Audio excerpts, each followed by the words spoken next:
Fungo Banter fans. We are back with what will be our Christmas episode. It will be dropping Christmas week.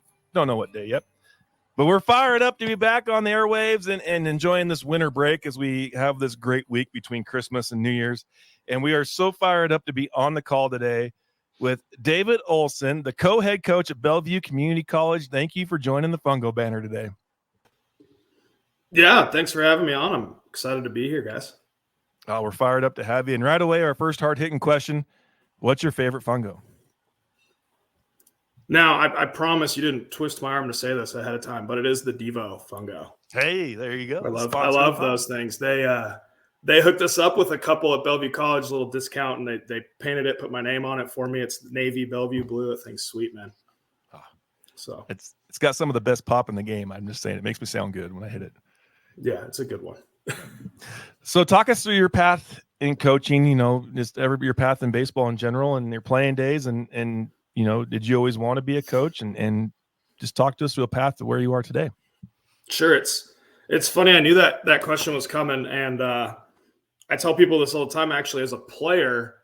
I was always kind of analytical about the game when talking to family and stuff. And my family would always ask me, like, when you're done playing in the future, do you want to be a coach? I was always like, heck no, I don't want to do that. I'm going to play forever. That's the mindset as a player. But, when the career ended, I couldn't see myself without baseball. And so I jumped in head first and here I am today. But yeah, to circle back, I'll go quickly through playing career. I was a 4.24 transfer guy, which happens a lot nowadays. Signed with Washington State University out of high school. Unfortunately had an injury, which kind of set me back. When I got on campus, I wasn't healthy. So honestly didn't compete very well there. That held me back. And so transferred, played at Tacoma Community College in the NWAC for 2 years under coach Donegal Fergus, my first year there, and then Ryan Mummert, my second year there. From there, transferred out to Campbell University in North Carolina. Go Camels. Played there for 2 years. Awesome career. I have no complaints. Two-way guy, closed, played third, played first, did a little bit of everything, got to play a lot, won a lot of games. I think we were 49-10. My senior year was a blast. So then when that halted, I just really had to check what I was going to do next because unfortunately didn't get drafted.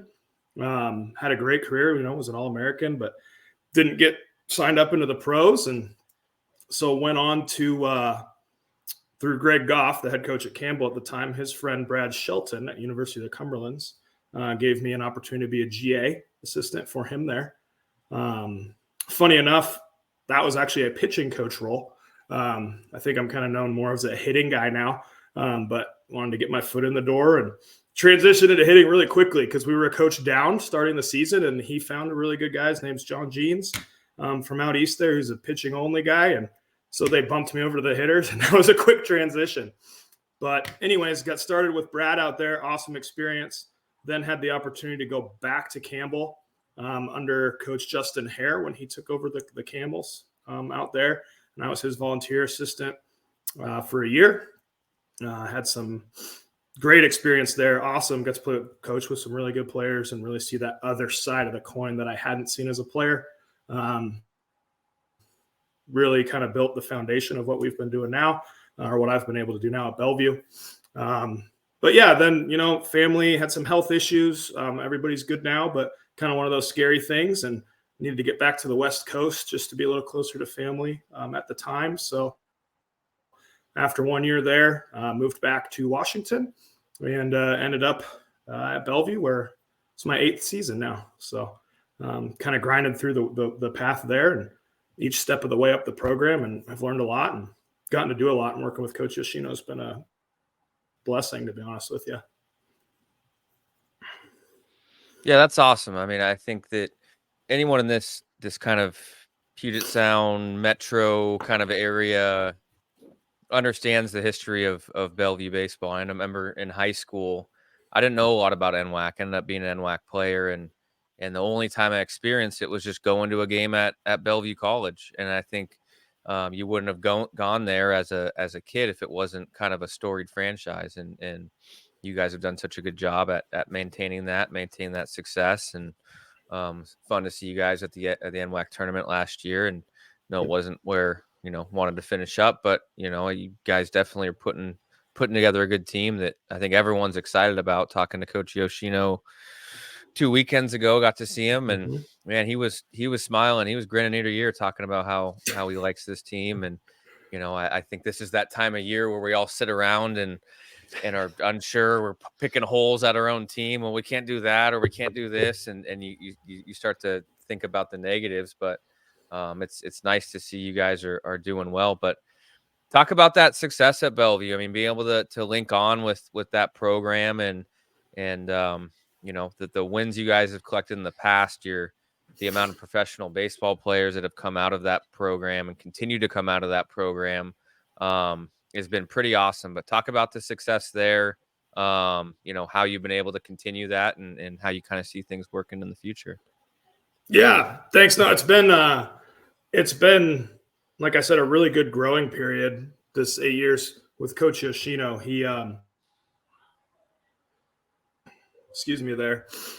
He has built, a strong program. I believe this is his 30th or 29th year. We kind of lose track. We joke about it in the office, but it was really nice. You mentioned the NWAC run this last year to get back there, because my first year coaching at Bellevue, kind of as the third assistant, new guy on staff, really helping with the field a lot and just trying to learn as much as possible.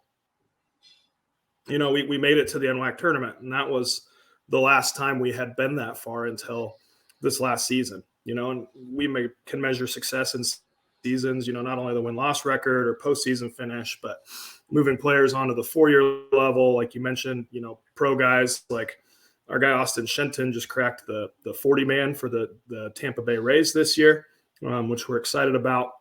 And so a lot of success there, but, was nice to kind of see the hard labor and the hard work and all of the time our players put in, come to that precipice last year of getting down to the tournament. And it was a bummer way to go out, but, we lost to Lipinski's squad down at Lower Columbia down there, and they ended up winning the whole thing. So you kind of think, that's the team you want to play in your do or die game. And if we would have beat them, then I guess we deserved it. And if we didn't, it's better luck next year. Right. So really working to get back there. And yeah, man, the success of the program has just been awesome. And we really do try to measure ourselves in that area of moving our players on, helping them have success at the next level. Our graduation rate, things like that are really our priority. And then through that comes winning on the field. So, yeah. Yeah, Coach. Go ahead, Jason. Oh, no, you're fine. Go ahead, Kel. No. I think I was just that element, I think that, being in the recruiting realm with, going against guys constantly that want to go the NWAC route, right, and their priorities and stuff for that. A lot of them is, to be a Division I baseball player, and that's great, and that's an opportunity for them to potentially be there. But it's kind of interesting in the transfer portal era where some of our smaller schools are a little bit worried about, our guys having opportunities to move on, and not that we're scared of it, but it's a reality and stuff that happens. But I think the tough part is balancing, how do you balance what guys want to do and what their kind of ambitions are, while also keeping them kind of bought into the culture and winning and moving forward and more of a team-oriented basis rather than what the individual is striving for. Sure. And, that's a tough puzzle piece. I think if we all had that answer perfectly figured out, we would we'd win every game we play, because we'd get everybody on the squad, right? But it is when we look at those players that we bring into our program, obviously I want guys who want to achieve their highest level possible. Now, what that is kind of remains to be seen based on how they play, based on how they develop, the work they put in the weight room, on their physicality, the things that they do behind the scenes along with the baseball, and obviously passing classes too. So we really are development focused. My goal as a coach is every guy who we bring into the program, I want to be better than when they entered our door. Better people, better students, better athletes. that's really important to us. And that's, I think, why me and Coach Yoshino meshed so well at the beginning of this journey, is because we both see eye to eye on that. And, like I said, when the players, I feel like when the players feel like you as a coach really do have their best interests in mind. Now, granted, we're all human, right? We mess up. There's, times and places where things aren't perfect. But when the players feel like your coaching staff is really pushing for their best interests, that's where that buy-in and team atmosphere really comes from. And the guys, find it easier to listen to you in the heat of the moment, or get rid of that baggage of the 0 for 3 in the last game, because you can really walk them through all the work and the grind that they've put in and really have success, in those moments. And that's something we prioritize, and I mean, I might be jumping ahead a little bit, but as far as what level of baseball they go to, that's all determined on the field. We're going to work them hard. We're going to put them through the rigors. And if they put the time in as well, we have a good track record of things working out for guys. But to me, it's more about the fit. I want guys to play. I know going to junior college is always kind of the D1 mentality, and we do a lot of transferring guys to those schools. But to me, I don't think you define a career by going to, I don't know, name your D1 school and sitting on the bench for 2 years after playing at Bellevue. I want it to be a good fit for guys. I want them to succeed.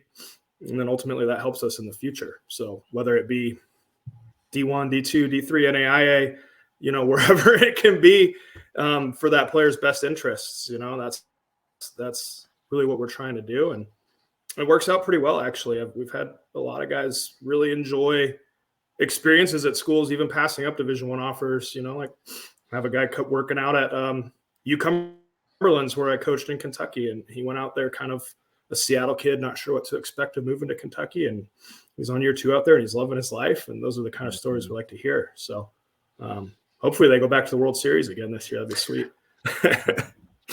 Yeah. So, yeah, Coach, what are those conversations like with you and Coach Hoshina? How you guys have got an unbelievable program going there at Bellevue CC.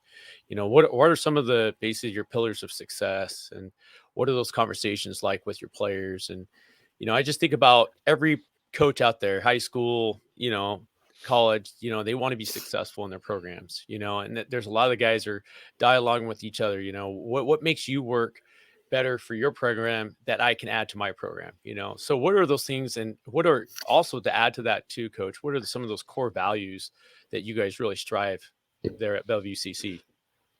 Sure. Well, first, excuse me, sorry. First on the kind of core value area, obviously we all love baseball, and don't get me wrong, I think I hate losing more than I like winning, if you can wrap your mind around that. But we really try to bring guys in, like I said, who are focused on bettering themselves, and that's all those aspects. So me and Coach Yoshino kind of joke, like, we don't necessarily want a roster full of like baseball junkies, right? Where it's all they do is eat and live at the cage. They don't do their homework. All they come to is batting practice, then they go home and maybe watch Twitter for hours, and then back to the cage. And obviously work makes players better, but there's multiple pieces to that puzzle, and so we really try to get those well-rounded kids that can see life past baseball a little bit as well. I think it eases them up to be able to perform on the field when they know that everything is in order. Their priorities are in order, their schoolwork's in order, their home life's in order, things of that nature. So that's kind of one little tidbit there. I kind of talked myself around in a circle. I'm trying to get back to where we started that question, but that's something we really pride ourselves in. And then, like I said, it's just that workmanship attitude, whether it be on the field, trying to help guys build ownership in the program by helping us resod around home plate every year. Whether it be the fundraising stuff we do, whether it be our community service where we run little league tryouts through our gym all early winter before our season gets going. We really try to set our guys up in opportunities to give back to the program, and they get fired up to represent it because they all are giving back to the program in multiple ways. And it's not just by hitting the 3-run home run, right? It's by, letting Johnny at Little league tryouts, stay in baseball so our great game keeps growing because, we're in our uniforms and we look good. And the kid gets fired up to see our guys working with him. And, it's taking pride in keeping that field looking nice. And I think that's something that really connects the generations of Bellevue College baseball players together. And it helps our guys feel like they're playing for more than themselves. Because baseball is kind of a selfish game by nature. And junior college baseball can even be more selfish because what's your goal? It's to move on, right? I don't think we're anybody's dream school at Bellevue College. It just is what it is. So that atmosphere of kind of giving back to the program really helps and helps our guys really be locked in. And then we can just focus on baseball, which is great.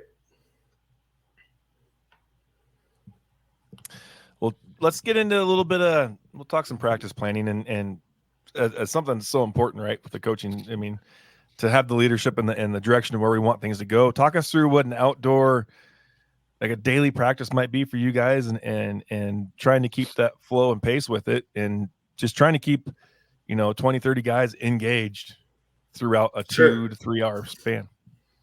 Sure.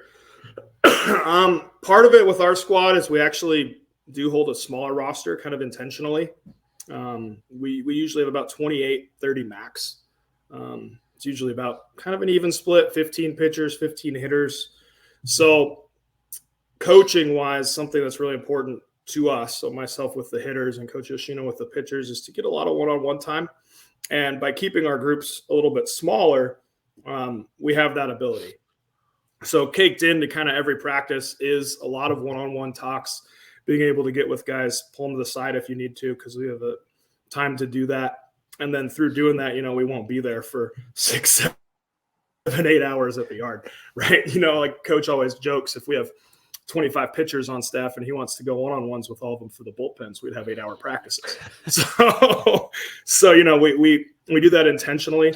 I think that also keeps guys locked in the long haul because our groups are a little bit smaller. So they really feel like they're competing, for a chance to be a big piece of it down the road. They look to the guy next to them, they look around and they're like, okay, maybe if I'm not the best guy on this team, 1 or 2 things happen, boom, I'm in there and I need to contribute and I need to have my act together. Same deal with some of the better players. So in a smaller atmosphere, in a development focused program, that is kind of what we're looking to do, is give guys opportunities and put them in a position to compete. Daily practice wise, on the field, we're out there for about 2.5 hours. I like to move quick. Something I learned, coaching at Campbell, playing at Campbell, that they have the 20-hour rule instated at that level.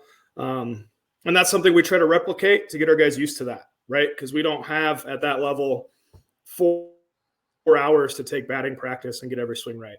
They have, sometimes it's 4 rounds of 4 and then on to the next guy and you kind of move fast throughout the day. So we have our actual practice time set up to where we're moving from team stretch into base running, right from there into catch play, into individual defense, into team defense, and then we go into batting practice at the end. Earlier in the season, when I'm trying to get the swings right, I guess that batting practice portion as part of practice is really competitive. A lot of times we'll do our drill work ahead of the team stretch, actually. Get the guys out there a little early, get our drill work in, and then kind of flow throughout the day and end on a competition. So we try to work best of both worlds, and that's obviously there's always adjustments, but that's kind of a shell of kind of how we're cruising. And then after that, we're going to the weight room. And, we finished the fall lifting 5 days a week with our guys.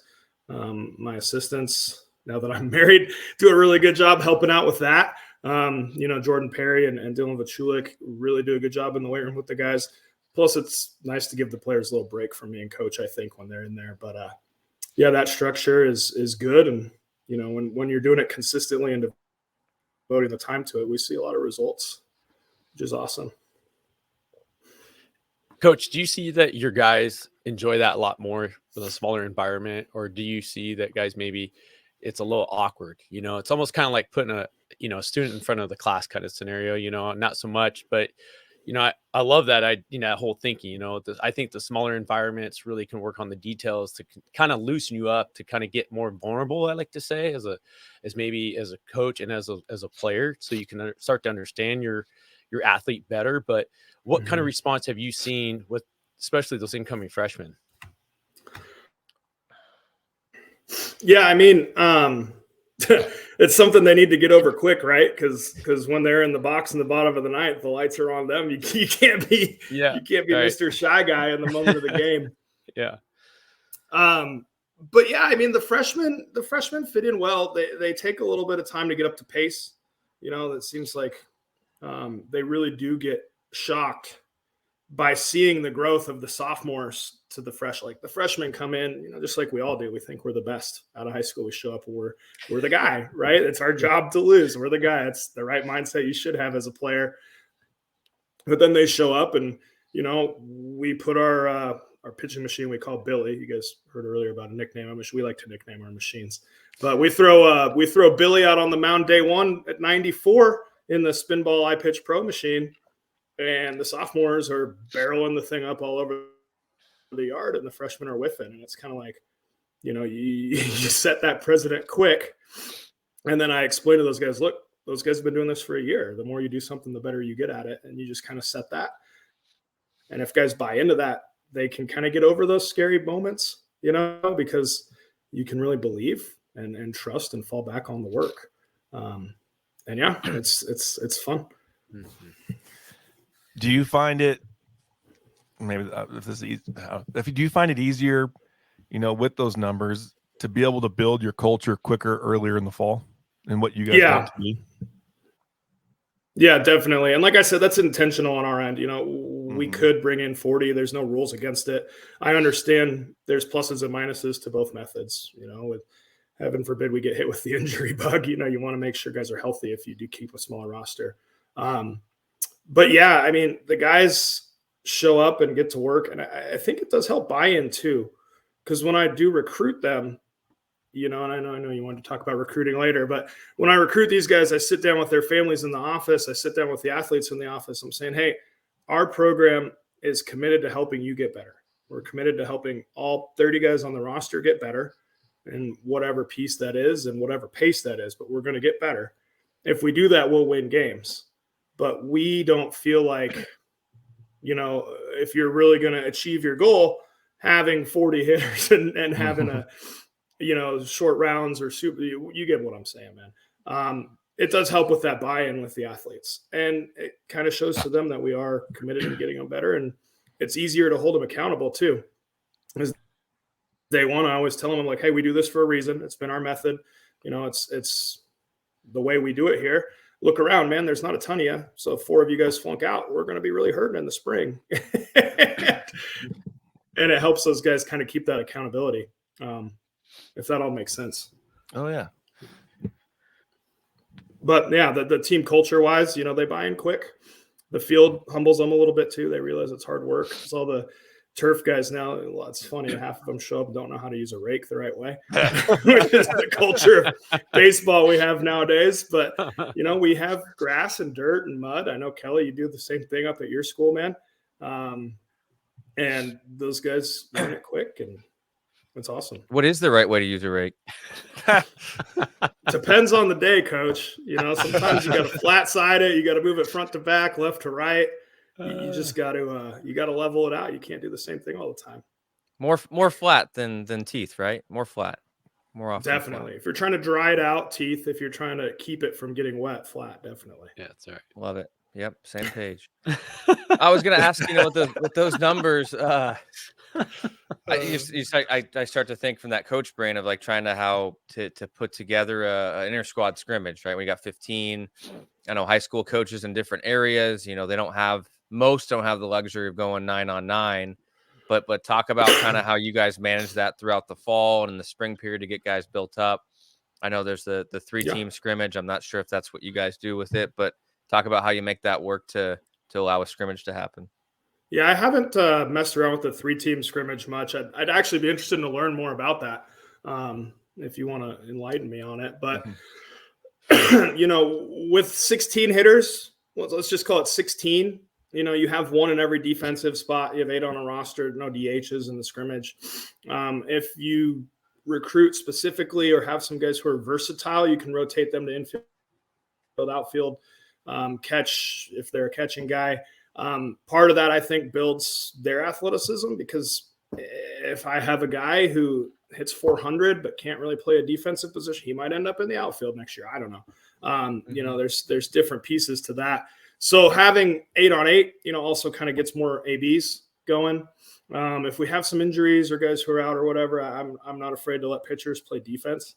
They're all two-way guys in high school. We don't let them hit. You don't want to get their head egos inflated too much. No. But those guys jump in and they can help us out on defense and be athletes to fill spots. It's not a bad deal. And like I said, even if it ends up 7 on 7, I just think of early when we're getting ready to ramp up, or finishing the Fall World Series or ramping up in January.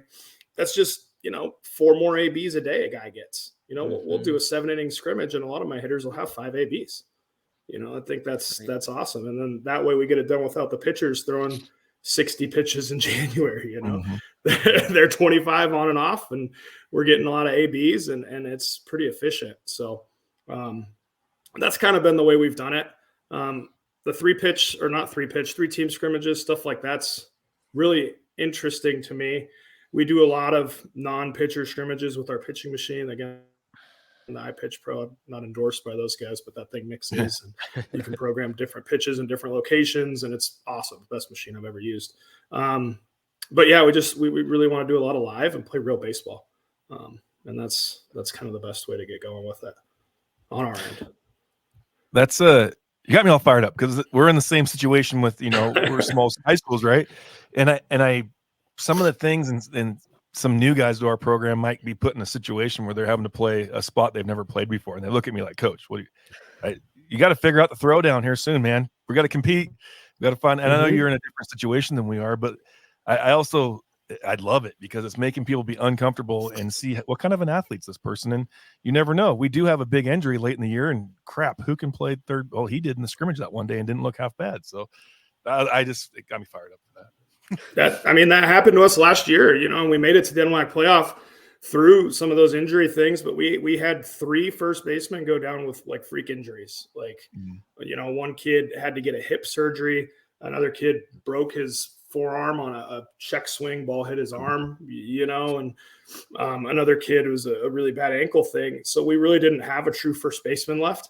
And, because of being able to get reps to guys and things like that, we had a kid come and play first base for us who's a left-handed pitcher outfielder, never played infield in his life, but he did a serviceable job, and now he's at the Division I level playing center field and pitching. Like, it didn't hurt his career any to step in and help the squad, and who knows, maybe it opened a door for him if they sign another guy who's really talented and he has another spot in the infield, and I'll admit he wasn't great at first. Hopefully he's not listening, but he did a good enough job to help us win games, obviously, and that's what it's all about. And I think in his position, he was just fired up to play every day. Can't help but go back to the Moneyball with Ron Washington telling what's to say. It's extremely hard. Yeah, you learn that. I mean, and at the high school level, at the college level, at the professional level, at every level of baseball, at some point in time, you can't be the shortstop, right? And I think we find that usually the better athletes in the recruiting end and getting ahead a little bit are in the middle of the field, right? Whether that's shortstop, center field, whatever. And how many of those guys end up coming in and end up at a corner? Maybe they're the best guy there for now, but and these are things obviously we divulge in the recruiting end of things, but the value of that, the high school kid that has the ability to play multiple positions, right? That we see that guy moving around the spots that, hey, we're not sure if this is going to work at shortstop, but we really know it's going to work out center field, right? That makes a guy so much more marketable for us. And then even going on from us being able to try out. I mean, you and I were talking yesterday about a guy that ended up, was a catcher a little bit and then ends up being an outfielder. Just that's how things work in order to make your team the best version of itself. And It's really important for guys to be able to try out multiple positions for sure. Mm-hmm. And I mean, we try to kind of keep guys in their primary spots, I'd say about 80% of the time, to be honest with you, especially if they're above average in that spot. Obviously I want them to have the reps in that spot to continue to get better, because you get better by doing things more. I think I said that earlier. It's not a secret. You do something more times, you get better at it. But it's nice to give guys that option. And, we've had guys get scholarships strictly because primary catcher maybe, but can play outfield, offensive catcher. They have a defensive catcher on staff who's a junior. He's going to graduate. Then they need him to be a catcher second year.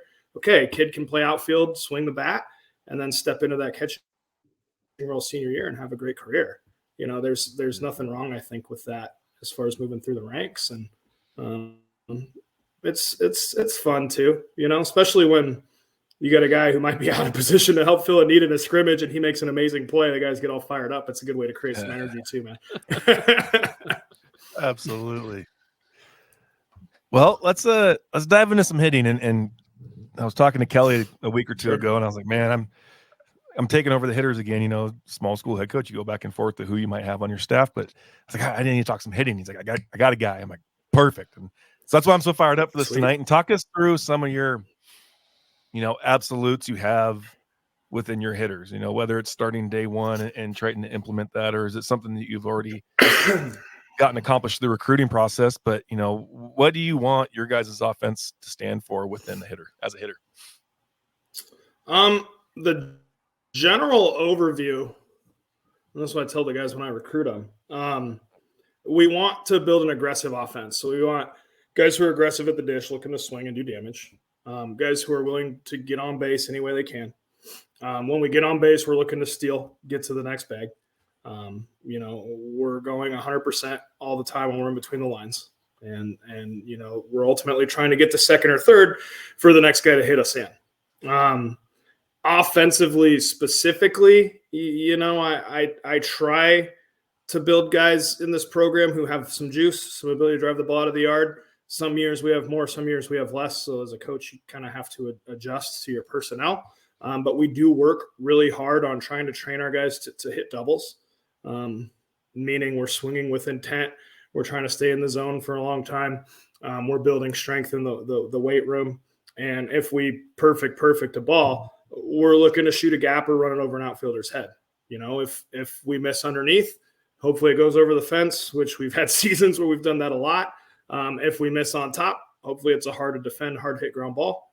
And that's kind of the general, most basic plan. Obviously we can go into more details on all that stuff, but that's kind of the general, most basic plan. I'm really, I guess, loose with our guys being ready to hit the ball hard early in the count. It's you got to swing hard at a good pitch to hit the ball hard. It's kind of as simple as that. But in a wood bat league, we don't have a lot of dead wood, just home run guys. So then we also work, a mind switch with 2 strikes to where, hey, because we don't have a lot of guys who are just going to hit 10 2-strike home runs this season. I think we all as coaches wish we had 3 or 4 of those guys, but we really work hard with 2 strikes and understand that's an adjustment and approach. So like early in the count, we're looking to hit doubles, we're looking to hit doubles and run really hard. Later in the count, we understand contact plays. We do play on a natural field. We are still a junior college team. Unfortunately, some of the teams we play against make mistakes just like we do. So we kind of see the value of contact and how that's going to help the team win. So we kind of have the for you mentality early and then for the team late, which is great. And then I group my guys into different groups so they kind of understand their roles. We can get into that as well. But that's kind of a quick general overview. If I didn't lose you on any of that. That's perfect. Okay, great. What are those roles? What are the roles for you that you give to your hitters? I love it. This is actually something I stole from Campbell. So I stole this from Justin out there, and he I'm not sure if he still is doing this. I would assume he's doing a version of it, but I like it. But it's pretty simple as wrapping your mind around it. All 3 groups are positive. Ball players, ballers, and bangers. The ball player is kind of your guy who you want to train to have a lower launch angle, you could say, that head high line drive over infielders, singles and doubles. Like that's the guy who, if he runs into it, unfortunately right now, he doesn't have the strength. If he squares up a ball and just juices one, it's probably an F8, right? You all know who that is, right? But he can really help a team by getting some things done, getting on base and being a contact guy, line drive, singles, doubles, that plays.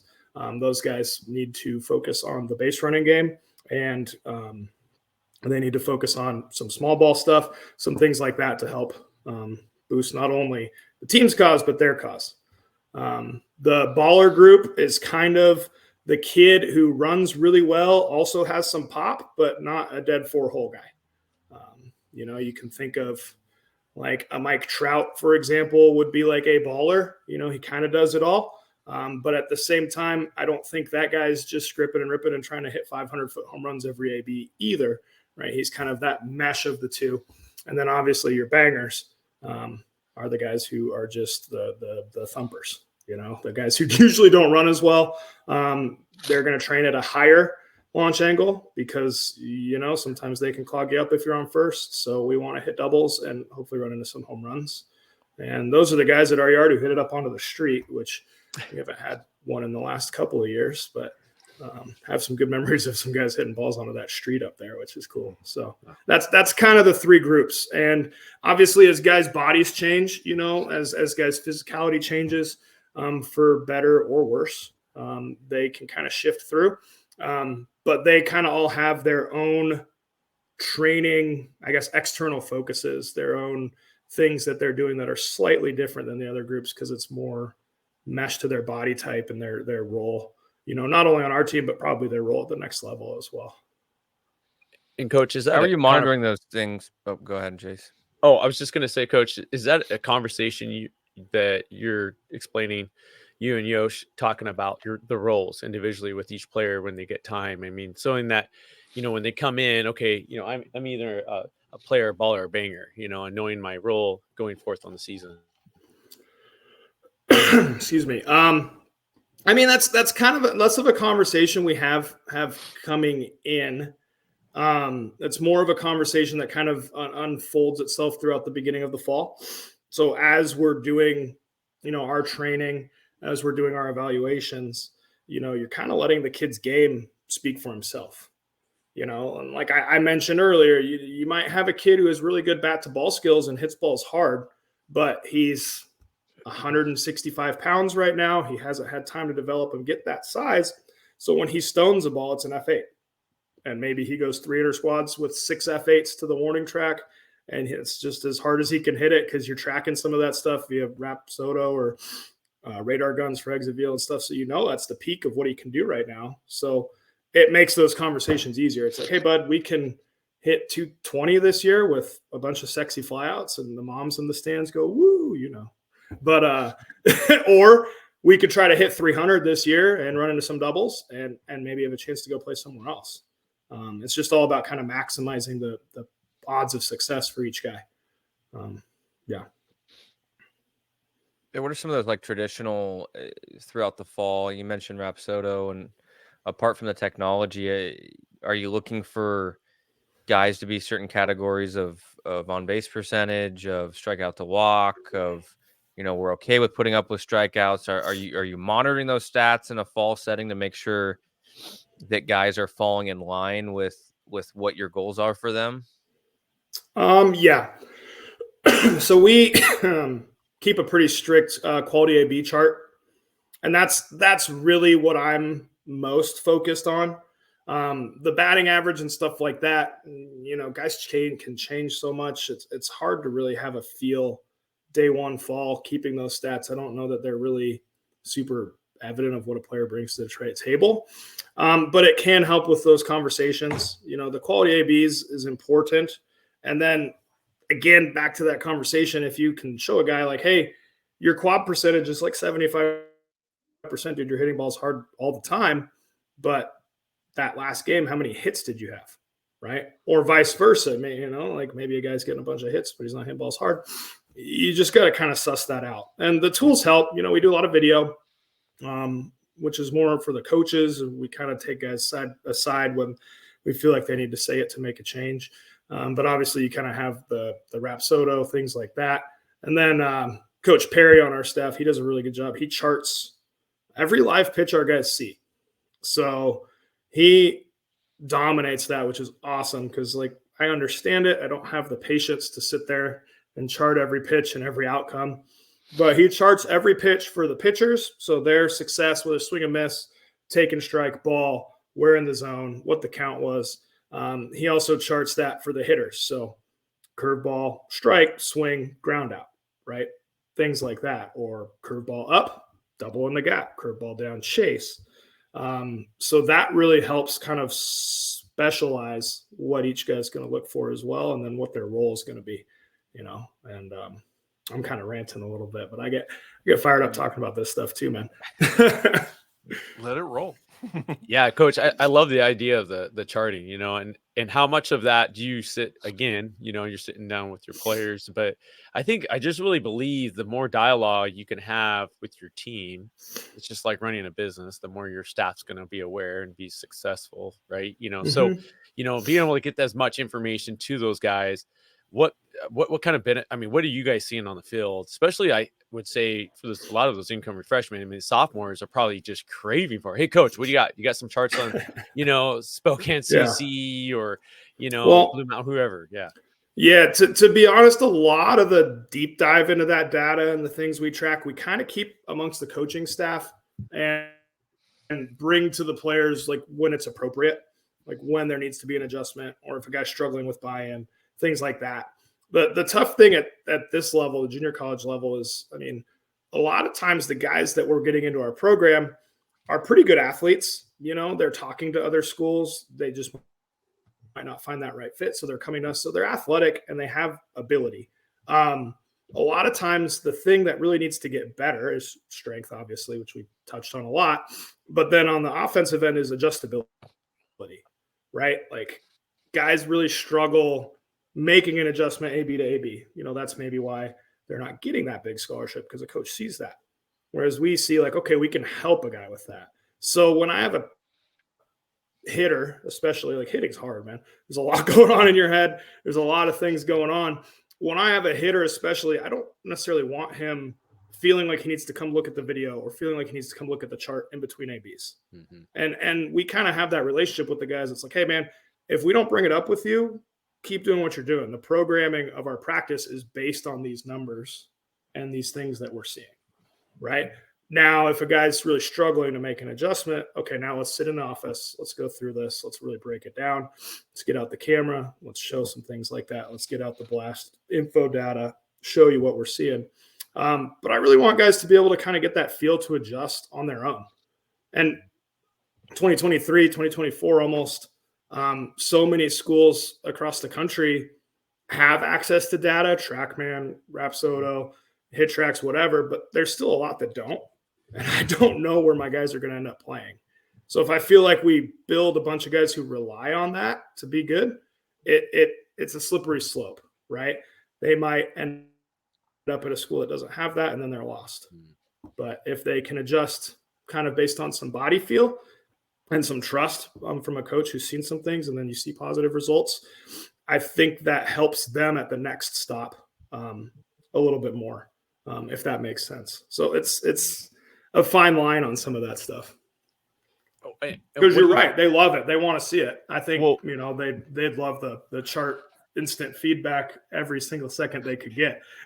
I mean, I just think about guys. I mean, I'm a very analytical guy, like I love this kind of stuff. I feed off of it. I mean, when I played, the only thing I had was one of those VHS tape recorders that you had on your shoulder, and I'd prop that up on a bucket and go home and hit fast forward, rewind, pause, break it down for hours. But, what's the kind of the conversation for the guy that's just always coming to you like, hey, coach, what do I do wrong? I mean, I'm assuming there's got to be that one guy out there. I mean, is it just like, hey, man, just chill, relax, just keep doing what you're doing. We'll let you know. There is a little bit of that. There's a little bit of that for sure. And then obviously, I'm I'm pretty big on like external focuses for the guys. So I try to work them through their ball flight. And then if they're getting consistent, good ball flight, we don't need to go change things. We don't even really need to look at it, right? Because you don't want to build a bunch of robots who maybe their mechanics are perfect, but they lose all of their it factor, right? What we're really looking for is results. And some guys get there in different ways than others. So if they're getting good feedback from their external information, seeing the ball flight, getting good barrel consistently, things of that nature, then, they kind of get in content with being like, okay, if coach sees something weird, he'll let me know. We also kind of go through, and I think this is a little cliche in hitting, but it's super true, right? 1, were you on time? 2, did you swing at a good pitch? Then 3, the mechanics. If 1 and 2 aren't there, then 3 doesn't matter. It really doesn't, right? So a lot of focus there of kind of like being proactive instead of reactive. And yeah, some guys like it more than others, and you got to tell them, hey, man, like, you're going to be okay. You're going to be okay if you don't look at the iPad today, man. It's all right. You hit 2 balls out of the yard in BP and barreled up 95 off Billy. Like, we're having a good day, man.